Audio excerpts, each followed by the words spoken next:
ଆଜି ଆମେ ଜାନ୍ମା ଆପଣଙ୍କର ମାଲଗୁଜାରୀ ରସିଦ କେମିତି ଡାଉନଲୋଡ କରିବେ। ଯେନେ କହୁଛ ଇ ପାଉତି ରସିଦ ଜମିର କେମିତି ଡାଉନଲୋଡ କରିବେ ଆସନ୍ ଶିଖମା। ତ ପहला ଆପଣ ପଳେଇବେ ଗୁଗଲ କ୍ରୋମ କେ। ଫୁଲ କ୍ରୋମ କେ ଆସିଲା ପରେ ସର୍ଚ୍ଚ ମାରବେ ଇ ପାଉଟି।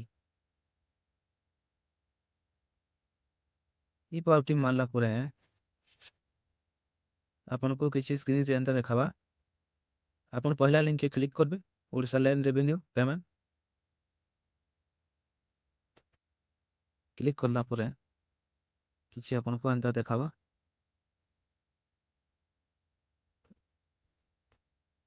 କିଛି ଆପଣଙ୍କ ସ୍କ୍ରିନ ରେ ଏନ୍ତା ଦେଖାବା।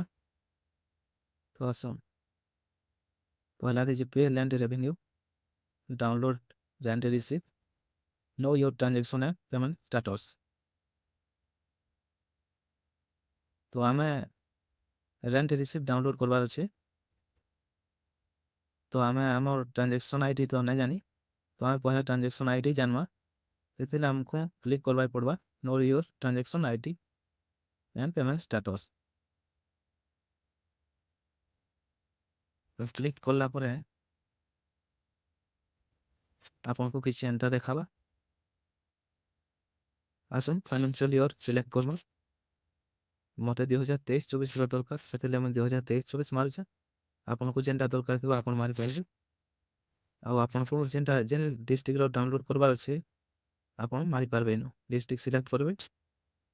डिस्ट्रिक्ट सिलेक्ट कला आप तहसिल सिलेक्ट करेंगे कि तहसिल आपको दरकार जी तहसिल मारला विलेज ऑप्शन अच्छे विलेज के चूज करने विलेज चूज कला अपने खाता नंबर मारी पारे। मत जेन खाता नंबर दरकार मुझे ताहा मारमे आपन के निजरटा मारी पकाबे।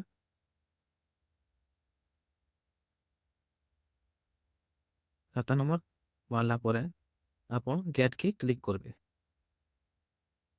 गेट के क्लिक कला गेट के क्लिक कला आपन देखि पारबे जे हमर ट्रांजैक्शन आईडी तले पले आसी पेमेंट स्टेटस लिखा जे सक्सेस। आपन एनो ई ट्रांजैक्शन आईडी के कॉपी कर नेबे। जदि आपन को मोबाइल रे कॉपी ना हबा लिखि भी पारबे केनसी खाता की केन गोटे लिखि देबे।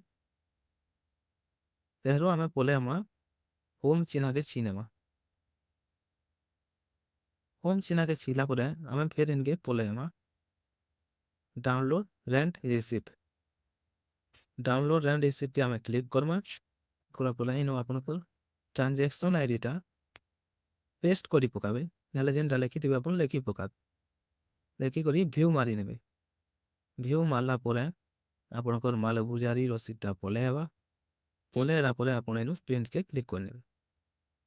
प्रिंट के क्लिक करी आपन पीडीएफ रे सेव करि पारबे। सेव करी आपन कैंसी भी गोटे ऑनलाइन सेंटर हो कि सीएससी सेंटर हो सेनु आपन एटा प्रिंट बाहर करे पार।